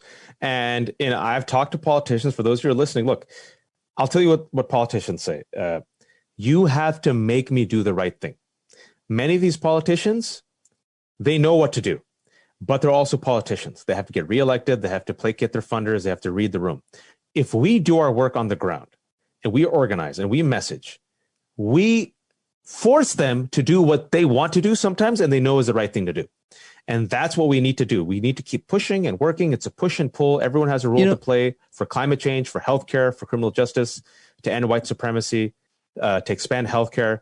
The work begins. The one thing that I didn't bring up, and I feel like it's been talked about a lot, but still, the Electoral College. Like, people keep saying, this is crazy that we're acting like this is close. Election night, it was crazy. The days after, it was crazy that we're counting on these states. It's the only, and I heard someone talking about every election that they've ever covered. It was the person with the most votes wins. It's only the presidential election where the Electoral College matters. And I thought that was a really interesting and important point. What do we do? Are we ever going to be free of this archaic and racist idea? Not for a while, man. That's the sad part. You're absolutely. It's a vestige of slavery, which disproportionately helps the minority at the expense of the majority, to the point where Biden will most likely win by 7 million votes. And thanks to the Electoral College, we would have had to have forfeited our victory to Trump because of the Electoral College. I think it's too entrenched, but eventually, probably 10, 15 years from now, there's going to be a very strong call to get it removed. I think it's here for a while. Wajahat Ali, as always, buddy. Thanks, man. When is your book is done? Have you handed it in? I handed it in to my editor. She's going to be looking at it next week. I'm making edits. I hope it doesn't suck. My wife read it. My wife was very critical. She really likes it. So at least there's one person on earth who likes it. All right. What else can I plug then? Anything else? Nothing. I just turned in a piece to New York Times. My editor liked it. So hopefully that's out this week too. Awesome. It's about reaching out to Trump voters. Oh, well, we'll talk about that next time. Yeah. I think you like it. Good. Thank you very much for joining me. I appreciate it. It's always so much fun. Thank you, sir. All right, buddy. Later, bro. All right, take care, man. Wajahat Ali, everybody. Follow him right now on Twitter. I always love when he joins the conversation, and I just think he's the best. I think so highly of him. Thank you very much. Those of you who do reach out on Twitter or anywhere else and tell him you heard him here, it always matters to me. I try to get him on Wednesdays, by the way. I don't know if you've noticed that, but Waj Wednesdays. But he's got a billion things going on and a billion kids and a lot of responsibility. So I'm always happy when he joins me. It is Veterans Day. If you're listening to this on Wednesday, November 11th, which many of you won't necessarily be, but if you are, it's Veterans Day. And so I thought I'd reach out to my friend Paul Rieckhoff. He is a Iraq war veteran. He was in the he was in the army there. He wrote an awesome book about his time there called Chasing Ghosts. He's also the founder and former executive director of the Iraq and Afghanistan Veterans of America, which is where he was when I met him way, way back. And I think we talked about it actually today when I was at the Colbert Report, or maybe I was at Sirius XM. Either way, we struck up a great friendship. He's always very kind to me. We always have great conversations, and there's plenty to talk about in terms of veterans issues, as well as what's happening at the Department of Defense and with the election and more. As always, Paul and I had a great conversation, and here it is right now. You can follow him on Twitter at Paul Rieckhoff. Also, listen to Paul's podcast. He's a media guy now, and he started Righteous Media, and his podcast is Angry Americans, and now he's doing a miniseries with Vice TV as well that we talk about here at the top. Here's my conversation with the great Paul Rieckhoff. And so there he is, my good friend, my old friend. People always love when you do the show. They love you and I talking together, Paul Rieckhoff. Happy Veterans Day. Thank you for joining me on Veterans Day. Happy Veterans Day to everyone. I am. It's 7:30 or it's late on Tuesday. And I'm drinking coffee. Yeah, what's that all about? Whiskey. I got to pace myself. We like you a little tipsy. Nah, I know. I need to be focused, man. We all need to be focused right now because shit's getting real, Pete. Shit's getting real. Why? What's happening? What do you mean? What's happening? I hope everybody enjoyed that like one night of celebration after Biden got elected. Because as I've been saying, that was like maybe the fourth quarter, maybe only the third quarter. We're going to have multiple overtimes and shit's about to get even more real. And we're going through, no shit, man. We're going through what I think is the most dangerous 2 months of our lifetime. Of course, you are always paying attention and caring about and thinking about and talking about veterans issues. And a lot of that relates to what happens at the Pentagon. And so you've been following and tweeting and reading, and you know a lot of the players here, of course. What is happening at the Department of Defense, the Pentagon? Yesterday, the President of the United States fired William Esper, his fourth Secretary of Defense. And why? What does this mean? What does it mean that he did it now? And who's in charge of this very, very important department? So I'll lead by saying, be afraid. Okay. Be very afraid. Helpful. This is a time where being worried, being concerned, being vigilant is entirely justified. This is not hyperbole. This is like the highest stakes imaginable, because here's what people need to realize. Biden got elected on Saturday. The first business day, Trump came in and took out the guy who can stop him from declaring wars. Well, not declaring, but going to war, right? The guy that stands between him and mobilizing troops, the guy that stands between him and theoretically or practically our nukes. So Trump came in on Monday morning and fired the Secretary of Defense, a guy who was really a crappy Secretary of Defense to begin with. He kept siding with Trump over and over again, but he crossed Trump on the Confederate base change name, right? They want to change the Confederate bases the military bases from Confederate names to non-racist. Which, by the way, it's important to mention just where the kind of the Overton window is on that. The fact that that's a controversial thing, that we want to change I understand nostalgia and tradition and so on, but I mean, it's not that big of a deal. It really shouldn't be. So Esper is the latest defense secretary after a string of them. After he got rid of Mattis, they put in Esper, who was a former Raytheon executive, who for the most part sided with Trump instead of our military on abandoning NATO, on leaving our Kurdish allies, on bounties for the Russians, on pardoning war criminals, like big shit. He stood with Trump instead of our troops, but he disagreed with Trump's on the Confederate name change. And then in the Pentagon, folks were calling him Yesper because he said yes to everything that Trump did. Trump started calling him Yesper. Trump started mocking him and doing what Trump does. And then on Monday morning, he fires him on Twitter. So, and then they've gone through firing anybody else at the top over the last couple of days that will object to Trump's policy. This is really, really bad because in the next 2 months, he's a lame duck president. He's emotionally unstable. He's always angry. He's firing off at the hip. He can literally start a nuke war on Twitter. He could tweet something like, and this is the kind of shit that keeps me up at night. He could tweet missiles inbound. And what's the world going to do? Right? Like he tweets all kinds of crazy shit on a regular basis, and the guardrails are gone, and he's trying to remove as many as he can in these final months, and the stakes couldn't possibly be higher. So I'd love to come here on Veterans Day and tell you, hey, man, I'm so excited about the election. I'm so, optimistic about the prospects, but I think we are facing right now the most precarious national security situation of our lifetime. This is like the Cuban Missile Crisis level. It's really, really unstable because this guy has got his finger on the trigger. Just to be clear, Trump was against changing the military bases, and Esper was for it. But so why did he fire him? Why? That's the history that Esper is trying to rewrite now. I think this is what always happens, right? When people know that Trump's going to fire them, they try to get ahead of the story and talk about the issues that they fought him on to try to save their name in the annals of history, right? But Esper should have resigned a long time ago. I think he's been a disgrace to the office. This is the same guy who walked next to Trump through Washington, D.C., alongside the National Guard. He was there for that. Protesters, right? So he had plenty of time before where he could have done the right thing. This idea that he's holding out now on this one thing, I think is more about saving face. So he's gone. Now a guy named Chris Miller is in there. who hasn't been vetted by the Senate, who is running our department, what used to be called the Department of War. And it looks like Trump may come after the CIA director. He may come after others, and he may clean house very quickly in the next week so that he's got yes men and women to do whatever he wants for the next, 60 days. Is it true that Trump made the Undersecretary of Defense, he appointed to that job an F-16 fighter jet? He appointed a jet? Is that a joke? I love that. Is it true that he is considering Magneto for a role in the Anthony Tata? Who is he? Dangerous dude. He's an Islamophobe. He said that President Obama is a terrorist. He was a Fox News regular. He could not get through Senate approval. He's a retired brigadier general, to be clear.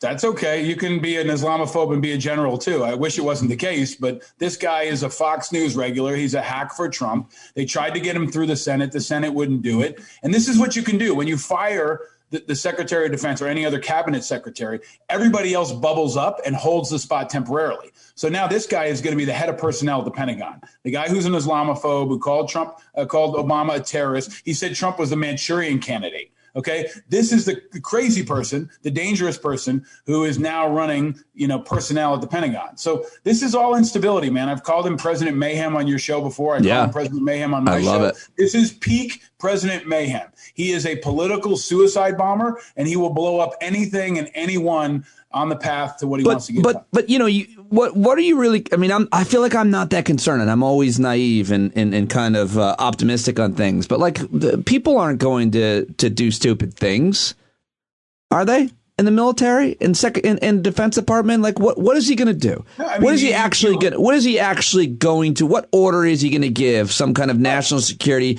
some kind of action somewhere. Let me give you an example of what he could do. I don't know. Hey, National Guard, go in and crush some peaceful protesters. That happened. Yeah, right? Well, they take the order from Donald Trump to do it. They do. They take the order right from now. Command. Right now, during this time, I feel like somebody that would be charged with carrying that order out high up in the National Guard, like, hell no, dude, you didn't win. You're denying all of this, and I'm not. Right. I'd rather resign. And here's what Trump does. You're fired. Next.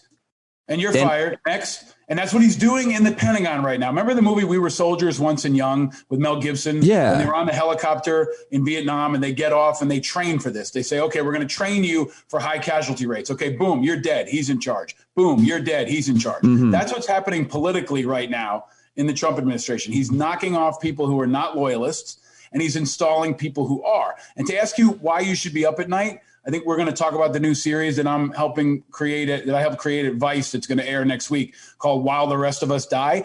One episode we have is about how during a lame duck presidency, the president has the power to order a nuke strike. He can order a nuke strike without congressional approval, without public approval. He could decide, you know what, now's a good time to drop a nuke on North Korea. And the Guard, we hope that the Joint Chiefs and the senior military leaders will say, hell no.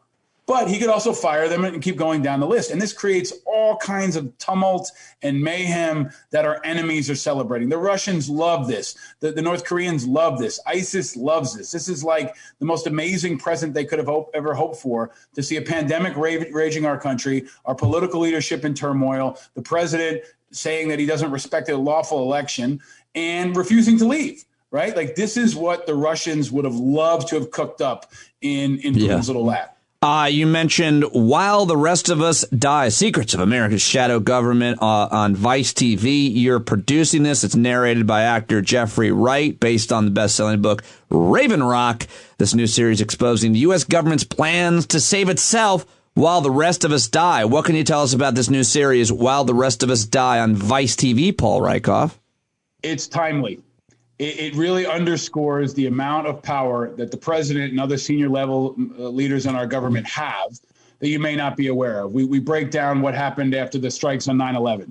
You know, what happens to the chain of command? Where did Dick Cheney go? Where did President Bush go? What decisions can they make? Like, for example, shooting down civilian airliners or not, right? Yeah. We go through how those processes and the leadership moves are made and the leadership moves they can make that you may not know about, like a lame duck president who has access to nukes. And just really analyzing how the government is designed, especially in times of crisis, understandably for many reasons, but also disturbingly, to protect itself.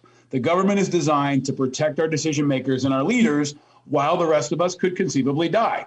And if you think that's crazy, look at the pandemic, look at Katrina, look at other times in history, and think about what could happen in the next couple months. It's a really powerful series. Premieres November 16th, Monday night at 10. It airs for 6 weeks. I think it's really going to be kind of event TV. It's kind of like the dystopian version of The Last Dance, the Michael Jordan series that was on ESPN. But it's powerful, it's important, and I think it's coming at a really important time to open people's eyes and maybe wake them up a little bit. November 16th, 10 p.m., Vice TV, vicetv.com. Paul Rieckhoff also features former Secretary of Homeland Security Jay Johnson, Richard Clark, who's a former National Coordinator for Security Infrastructure Protection and Counterterrorism. Also, Malcolm Nance, who is a former U.S. intelligence officer and the co-director of the Brennan Center for Justice, Elizabeth Gautier. Am I saying that right?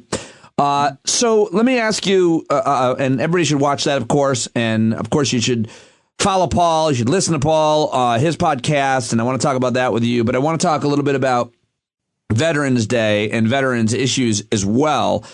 So how do you look back? I'm asking people this week who are experts on certain issues, and certainly you're an expert on veterans issues. When you look back at Trump's 4 years, what are the issues that I'm sure many of which continued from the years before that, both Obama and Bush?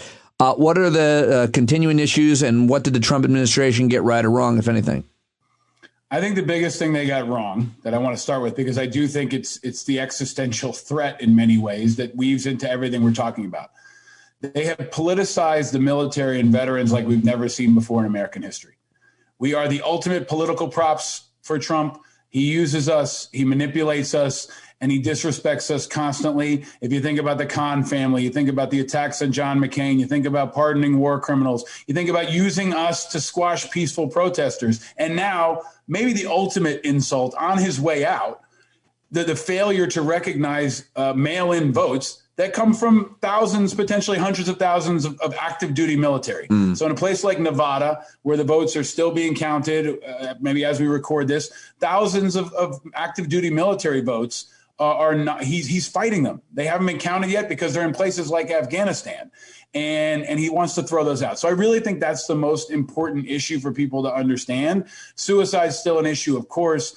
Women's issues and better recognition and support at the VA, homelessness, opioids is an issue that doesn't get enough attention. Burn pits, these are all important, but the VA and the DOD have been politicized like never before. And maybe the most important issue that I think folks should focus on is that thousands of veterans are getting sick every day and dying from COVID. Okay, roughly, over the last 8 days, we've seen the highest rates of COVID at the VA since the pandemic started. Wow. Over the last 8 days, record numbers, the numbers are going up. They haven't tested very many people. Veterans continue to die, and they don't even really have an accurate count of how many veterans have died that aren't in the VA system. What I mean, Pete, is if you look at 240,000 people dead, I think as many as 10%, maybe 20% of all the folks who died are veterans. Right? These are World War II veterans in nursing homes. These are Vietnam veterans with Agent Orange. These are people who work as first responders, but they are uniquely vulnerable, and they have been sick, they have been dying, and they're dying at an increasing rate right now. So this is, in my view, the number one issue on Veterans Day, is recognizing that the VA is showing really scary numbers of increases as we record this interview. Wow. I had no idea. I'm so glad that you just mentioned that and addressed it. Let me give you one more thing to boil it up, right? The VA Secretary Wilkie, who's a political hack, was supposed to have a press conference this morning to talk about his Veterans Day plans. Mm-hmm. He had to cancel it because he's in quarantine, because he was exposed to Ben Carson, who has COVID. The VA Secretary may have COVID. Okay. And this is a guy who was very glib about it in the early months. They didn't ramp up testing. They didn't ramp up a response. And to underscore one more reason why it's important, VA is also supposed to be there if your local hospital fails. It's called their fourth mission. If your local hospital can't handle COVID patients, VA is supposed to be there to pick them up. And they've been doing that in many cities across the country. So if VA fails, it's not just about veterans. It's about everybody in our entire national safety net on COVID. Wow. I didn't know that he was in quarantine. It's crazy that these cabinet secretaries or, quote, important people, certainly in the government, much less in the private sector, wouldn't take more precautions. You know, they're all Trumpers. I mean, at this point, you know, they follow the leader and they actually feel peer pressure not to wear masks. You know, Esper, the defense secretary, just traveled to multiple countries over the last 2 weeks, not wearing a mask. I think he was in India. He might have been in Saudi Arabia. He was in other countries, not wearing a mask. Like the Secretary of Defense is not wearing a mask. What kind of example does that set to the world, to our military, to the general population? And that's what Trump wants. And people in this administration want to make the president happy. They want to be in his good graces, despite their personal health, despite the impact on our country. And Wilkie might just be the greatest example. One last thing that people don't know, Pete, we may have talked about this. I talked about it a lot on my pod. Trump and Wilkie tested hydroxychloroquine on dying veterans at the VA. When hydroxychloroquine was in the news, when Trump was talking about it, this didn't get a lot of press. Thousands of veterans, we don't even know how many, when they were dying, had hydroxychloroquine, Trump's COVID snake oil, tested on them. And this is, in my view, one of the biggest scandals of this administration, especially around Veterans Day. We still don't know how many of them had it tested on them. We know the results were not good. We know hydroxychloroquine doesn't work. But Trump and Wilkie, for weeks, went on TV and said hydroxychloroquine works. And Wilkie went on TV and said it works for veterans as a prophylactic to prevent COVID. And there's no scientific data to back that up. And we still don't know how many they tested. Happy Veterans Day, Pete. Yeah, I'd heard about that test, but I'm glad that you reminded us of that. It's such an important issue and a deep concern. Let me just ask you this, because I have this on my list of questions for Paul Rieckhoff, which is, did you see have you seen the exit poll and have you seen any opinions changing amongst veterans and active duty military on the president based on what he was reported to have said and his attitude towards veterans? You know, Jeffrey Goldberg's article in The Atlantic calling them suckers and losers, asking his former chief of staff over his son's grave, why did he do it? Why did he sign up? What's it for? I mean, did opinions change in the military on Donald Trump with that reporting? Do people not believe it? What do you hear and what does the data say? Yes, significantly. And I think it may have been one of the things that tipped the election in Joe Biden's favor. I said it for months. I said that all these things were going to add up and that military votes were key, that veterans votes were key. There are 20 million veterans in America. When I was at IAVA, 98% of our members vote. So they vote, they're influential, they encourage other people to vote. They're increasingly independent. They put country over party. So they're jump balls. And I think that what happened was Trump lost a lot of those jump balls, or enough of those jump balls to mean the difference in places like Nevada, Arizona. Let's look at Arizona. Attacking John McCain for 4 years hurt him in Arizona. Yeah. When Sidney McCain went out and endorsed Joe Biden, that hurt him in Arizona. A lot of veterans, a lot of active duty folks, it could have been the difference in 10, 20, 30, 50,000 votes could have moved one way or the other in Arizona because of those attacks. So I do think it was significant. A Military Times poll in August saw the president's support drop from well over 60% to down below 50%, and Biden was leading him in August. They did another poll right before the election, and we haven't seen the results yet. But it's clear Trump's support fell, and it fell in a very, very important and influential community, and I think it's still falling right now. So I honestly think, Pete, it could have meant a difference in some of those key states. We'll find out maybe down the road. But this was a time where you also had a Blue Star dad. Joe Biden's son served in the military. He's well known in defense circles and in foreign policy, up against a draft dodger. And veterans are not stupid. They're not all the same, but they're not a monolith. But they're smart and they're paying attention. They follow the news and they vote and they're active. And they don't want a draft dodging traitor running our country. And that's what we see every day. And it's just compounded in what we've seen since the election. Look, what have you been doing on the podcast? If you're not listening, if you're not subscribed to Angry Americans, Righteous Media's podcast with President and founder Paul Rieckhoff as host, you ought to. A lot of people that listen to the show listen to your show. What have you been up to? We had some really cool stuff. We had Colbert on right before the election, which was really fun. Yeah. Can you tell me how he's always admired you, right? That's the deal. Like, what's really cool is I've known him from when he first started at Comedy Central on the Colbert Show. I think I was on his show like a month. I think that's where I might be where I met you, actually. I think that is. You were warming up the audience, right? Yeah. For 6 years, almost the whole time. Yeah. That is where we met. But I knew him from back then. And then when he went, people may forget, he went to Iraq and did his show in Iraq. He shaved his head. He wore a camouflage suit. I remember they didn't take me. It was a big thing for me. I wanted to go, but they were like, nah, it was very limited who went. Yeah.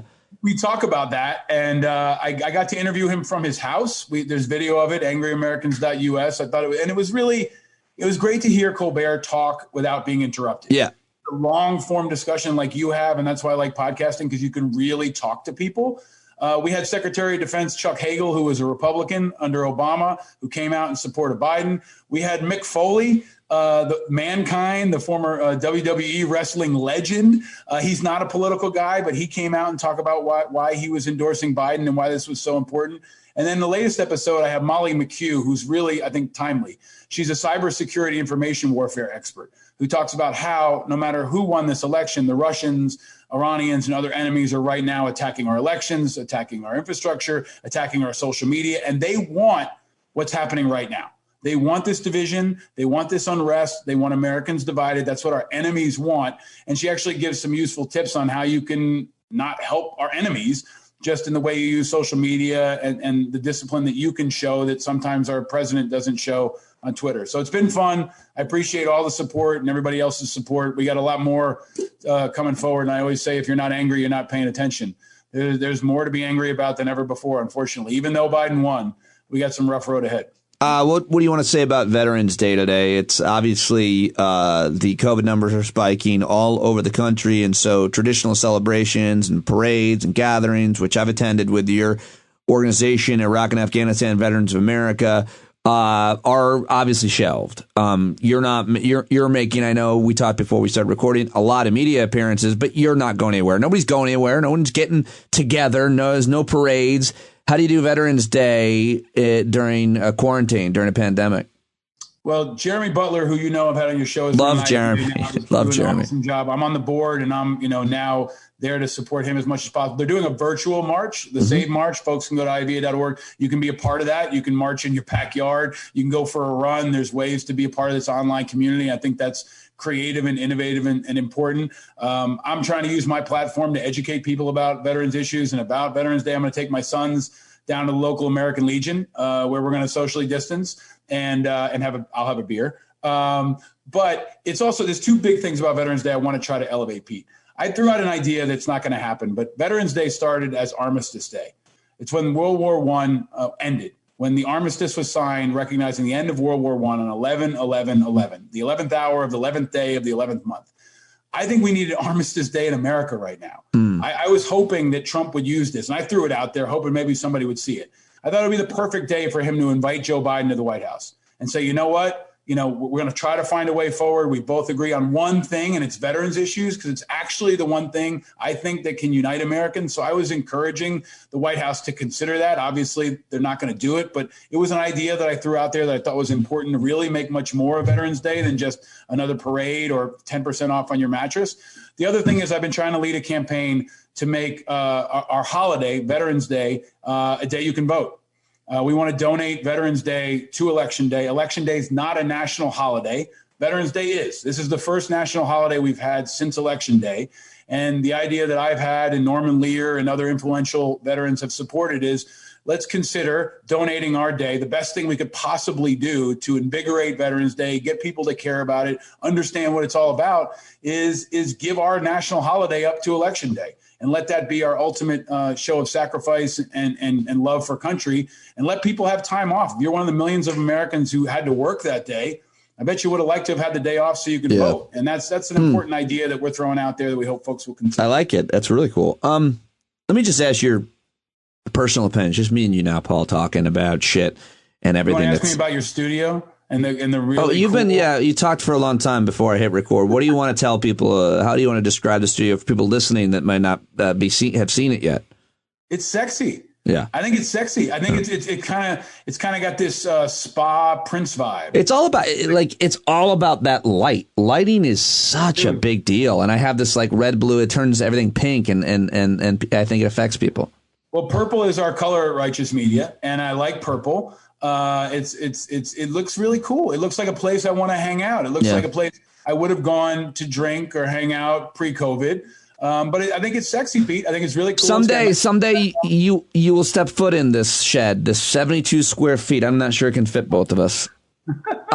Let me ask you about like the world that you're raising your sons in. And when we look at this election or when we look at anything, it's like half of America or a little less maybe just doesn't care about kind of, I don't know, what I would certainly describe facts and data and truth and critical thinking. Democracy, doesn't understand our history, doesn't understand our history of racism, doesn't understand our history in terms of national security and terrorism, doesn't understand the role of government. Like, we're so far apart when you're thinking about raising your boys and you're thinking about the fact that 70 million Americans voted for Donald Trump after 4 years of chaos and cruelty.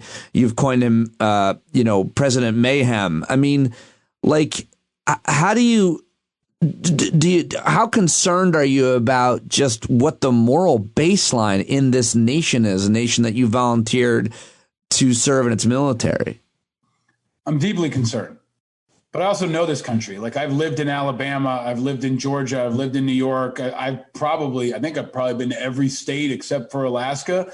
I mean, for 15 years, I worked at IAVA. So I went into the deepest cities and, the furthest rural areas. I've seen this entire country, and I was lucky enough to lead an organization that represented really maybe one of the most diverse populations that actually work together. So I'm deeply concerned, right? And I really am deeply concerned with how many people still voted for Trump. But I'm trying to move a step further beyond that, because I think too many liberals are shocked. Too many liberals are shunning them and shaming them. And I'm going to give you a comparison that I've been thinking about a lot that I think is important right now. And it's a bit of an extreme one, but after Saddam got knocked out in Iraq, the most important thing we had to think about was, what do you do with all the Saddam supporters, the Baathists? And Paul Bremer, George Bush, and others made the catastrophic decision of disbanding the Iraqi army. And basically they sent a bunch of Saddam supporting angry men with guns out into the country. Right. And right now, you've got a lot of people who are angry. You've got a lot of people who feel scared, a lot of people who feel frustrated, a lot of people who are following Trump. You're never going to get rid of Trumpism any more than you're going to get rid of terrorism. And the way you fight terrorism is by providing alternatives. You can't kill all the terrorists away.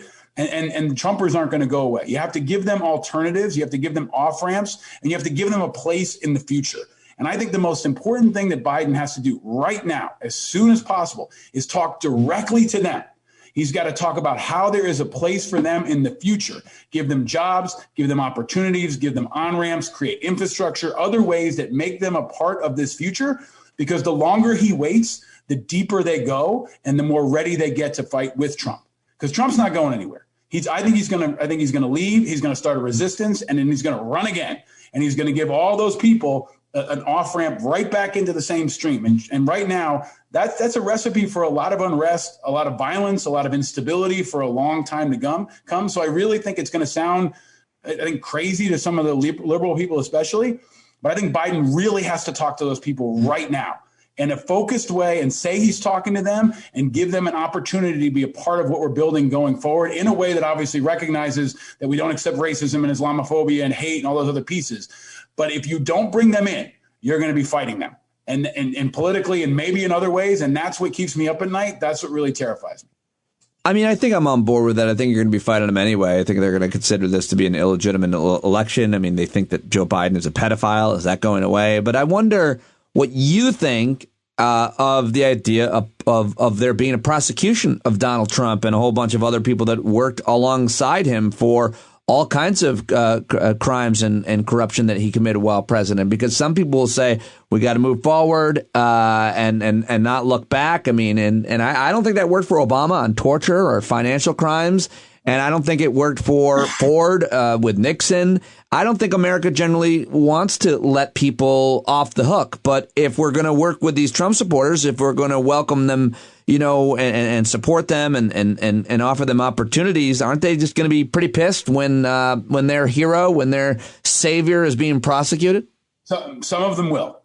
And just do you think he should be? Do you think that he should be prosecuted for all the crimes he's committed? I mean, I don't know. I think he should be. I think he should be investigated and tried. And if he's found guilty of crimes, prosecuted. I think it's very important that we have accountability and that we show the world that there is accountability for criminal activity, for grifting, for driving our country into the ground.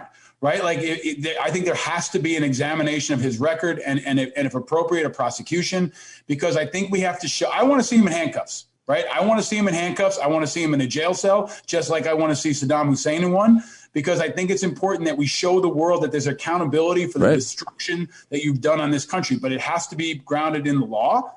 And I think you have to do something else. You have to separate Trump from his supporters.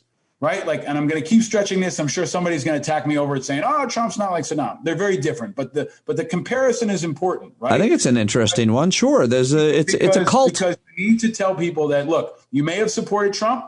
And even if you did, if you abide by the rules, you understand what's important in this country, you're a patriot, there's a place for you in the future. You can't just have them all move somewhere else. They're going to be here. And I think you have to give them an opportunity to change, to say they were wrong, or at least to say, you know what, I want to be a part of the future, even if we disagree. There's always going to be holdouts. Trump's always going to have a base. Even when he dies, someone else will take that mantle, just like when Saddam died, Muqtada al-Sadr and others stepped in. There's always going to be that base. But the long-term strategic goal is to shrink it. To make it less of an impact, to let it disrupt your operations much less going forward, and to be able to move forward without them. That's what it was so hard for us to do in Iraq and so many other places after a despot, and that's what's going to be hard to do here. The mammoth task that Joe Biden has right now is most important around national security. Every decision we make right now and he makes right now should be, is this in the best interest of our national security? Not politics, not real, but the immediate national security. And that's what I think people need to remember in the next couple weeks. I don't know about you in terms of what you think the threat matrix is, but to me, the threat matrix is entirely on domestic divides, domestic terrorism, violence, from Americans against other Americans, not foreign terrorists, not a foreign country.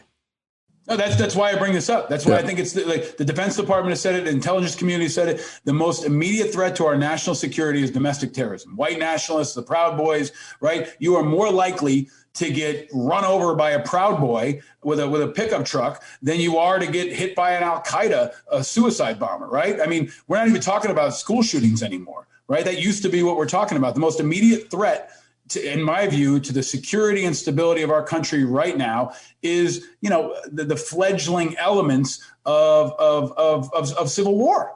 Right? By the way, as scary as that is, the way that you articulated, I've never heard of the Proud Boys referred to in the singular.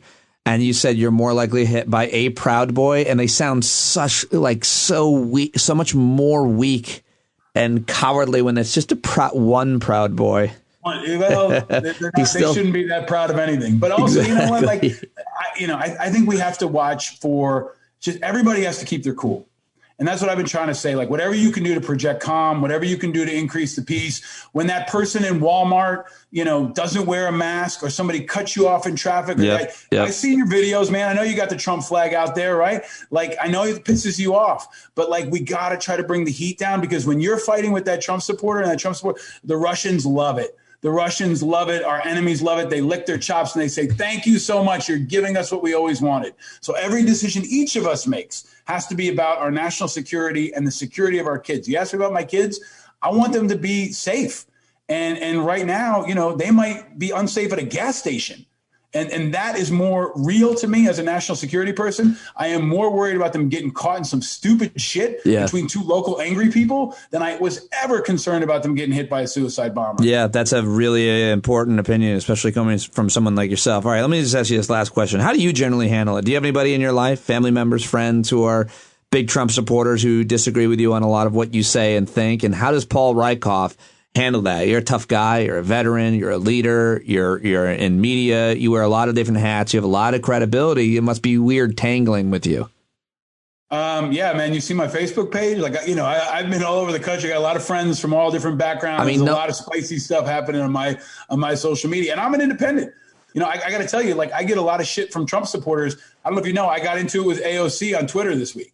Right. And I did not know that, but congratulations. being retweeted with a comment by AOC, and I commented this on this on Twitter, brought a torrent of nastiness and vitriol like I've never seen. Now, it's not her fault. I don't blame her. Right. I'm not criticizing her, but it is a reality that certain people bring a certain level of vitriol. Like Chris Cuomo, same thing. Anybody on CNN, if I just mention them in my timeline, Brian Stelter, when I went on his show, it's crazy stuff, like really violent, like vitriolic stuff. Meghan McCain, when I had her on my show, it was off the charts. So it comes from a lot of different sides. And what I think we need to do is be personally accountable. So I try to reason with people. I try to talk to people. I try to show them respect and lead with information, but also don't pick a fight. Like I don't want to fight. I try to encourage people to be respectful on my social media and on my show and at my events. Yeah. And recognize that if we're throwing punches, there's a difference between throwing policy punches and personal attacks. And we talked about it before. I've never seen more people criticize my haircut than in the last. Well, the fact that you're very fortunate, that's the worst they can do. If you and I were to actually fight, I'm 150 pounds, 5'7". What would you do to me? Would you just pick me up and throw me? Would you tackle me? Would you punch, kick? What would you do? I don't want to fight you. Man. I know. Come on. It's not interesting. You're a guy in a purple sauna right now. I know. Listen, I've threatened your wife and your children. I've got to really get you fired up, apparently, to go. Would you go for the throat? What would you do? Would you tackle me, just take me down, pin me down, and make fun of me? All right. So I was a bouncer. I was in the military. I'd smother you and choke you out. That's when you say smother, what does it mean? You're a lot smaller than me. I would just squish you and choke you out. But then I would wake you up real quick and buy you lots of beers, right? You would then you try to make peace. After you knock me out, you try to make peace with me. I don't want to knock you out. I don't want to. If there was so my son loves Flash now, right? He likes superheroes. Yeah, me too. Evil Flash. Right? If there was evil Pete Dominic, and you wore there was not a purple background, but like a black background, and you were like Bizarro. Pete, it's not that far to go. Just look at my head. I would entertain it, but I love you, man. I love that you could not improv this hypothetical with me because you like me too much. That's sweet. You're being very sweet. Look, I'm also fucking old. Like I've had days where I was in fights and did that shit. Like I'm over that, man. I don't want to be duking it out. Like, I'm a grown ass man now. Like I tried to outgrow that kind of stuff. And most of all, I'm an example for my boys. That's most important, right? Yeah. You didn't ask, but I would kick you in the nuts. Go right for the nuts. Yeah. If I were you, go for the nuts or the eyes. If I were you. Go for the eyes if you're you. Yeah, you think? Go for the eyes. The eyes or the throat, yeah. Listen to Paul. Listen to his podcast, Anger Americans. Check out the new series on Vice TV, and I'll have links to all of that in my show notes. And support Paul on Patreon and listen to the podcast. One of my favorite people to talk to. What do you want people to think about on this Veterans Day? I want them to think about you, and this is serious because we've known each other a decade and a half now. And I can't think of anybody that I know in the media who's done more consistently to be aware and to be active for veterans than you. So I think my message to you on Veterans Day is be like Pete. Pete makes every day Veterans Day. We say, if you're not angry, you're not paying attention, but you got to turn that anger into positive impact. And Pete, I'm not shitting you, man. You've walked the walk. You've been there for us. You've had so many veterans on your show, and you're a good dude and a good patriot. I really appreciate how much you've done in this last year on this show that you've created and how you've set a positive example, and you've really elevated a lot of conversations. I'm honored to be your friend. I'm grateful. I love your show. I listen to your show all the time, and for Veterans Day, be like Pete. Thank you. That's very, very thoughtful. But as you were saying that, I also thought I'd probably hit you with a chair. Like I'd find something in the room, like I had Mick Foley on my show, and we talked about when Trump was in the WWE. Oh yeah, what did he? I'll have to listen to that episode. Show on when Trump was in the WWE, and there was a point where I ended my show with this, where Donald Trump, ironically, gets the shit beaten out of him. Not so ironically, poetically. By Stone Cold Steve Austin. Mm-hmm. Stone Cold Steve Austin supposed to be the everyman. Why haven't I not seen that video? You think that'd be the most watched? Basically a Trump supporter, right? And he's a beer drinking, shit talking, loudmouth, Trump supporter. This is years ago, but he gets the stone cold stunner by Stone Cold Steve Austin, Donald Trump, in the middle of the ring. That's what America did to Donald Trump. Like, the people that he pissed off, the heart of America came back and did a stone cold stunner on Trump. And that was the move that he made. But we also talked about that time in WWE and how weird it was. But I think, Pete, you would make a great wrestler. And you and I should take on like Hannity. And I was on Eric Bowling's show, and that was really fucking weird. Oh, really? Did it go weird? I mean, it was really. I'm going to find that and watch it as soon as we're done. Here's what it is. It's like, this is how the question goes, right? I'm going to give you an example, and I'm paraphrasing. Like, Trump really loves the flag. I've never seen anybody who loves the Trump flag more than Trump. I'm wearing a flag like Trump does. Trump loves the flag. Don't you love the flag? Don't you think Trump loves the flag? Does anybody love the flag more than Trump? And then, like, as soon as you start to answer, he does the talking over you thing. Oh, come on. What kind of question is that? I had practice because I haven't been on Fox in a while. But I was like, oh, shit, I forgot how this goes. Well, he's not even on Fox. He's on what? He's on Sinclair. And I appreciate the opportunity because, you know what? Sure. No, yeah. I think you should go on. Yeah. And he was wrong. Like, he pushed this bullshit that we don't have enough ammunition in the military and all this other garbage that Trump's been putting out there. And he did this thing that you'll appreciate. He's like, I was watching the election with 5 Navy SEALs, and they all support Trump. Doesn't everybody support Trump? Basically, right? I'm like, okay. It's like saying, you know what? I have my 5 black friends here. And, we're watching the Black Lives Matter movement, and this is our opinion. Like, veterans get tokenized by the right and by guys like Bowling and Trump in a way that's really scary. And I would urge you to push back against that on Veterans Day. I hate that guy. I hate the word hate, too. But I worked with – I hate him. I respect the game. I respect the game because what he does, he's a douche. He's kind of a propaganda machine. Oh, yeah, but he's not very good. I worked with him, but I don't like him because he was a dick 10 years ago when he was on CNBC, and I worked there to warm up the audiences for this live taping on CNBC. He's a money guy first. And he was such a cocky jock prick to me. And I just, from that point, I didn't like him. Anybody who starts an interview with me that goes like, "Hey, we really support you. We really respect your service." Yeah. Then I know that. Here we go. Yeah. Like, I know you're support, but watch how many of those interviews happen when like Pete Buttigieg is on Fox or other people like that in the next couple of days. Who do you think should? Do you have any suggestions for Joe Biden for Secretary of Defense? Secretary of Defense, I think it's most likely going to be Michelle Flournoy, who many people don't know her name. She's well respected in the Pentagon, has worked there. She was heading the Center for New American Security. I think I mentioned today, maybe Admiral Michelle Howard, who is working on the transition team. I think it's going to be a woman. And if it is a woman, it will be the first woman defense secretary in American history. It would be, huh? Yeah.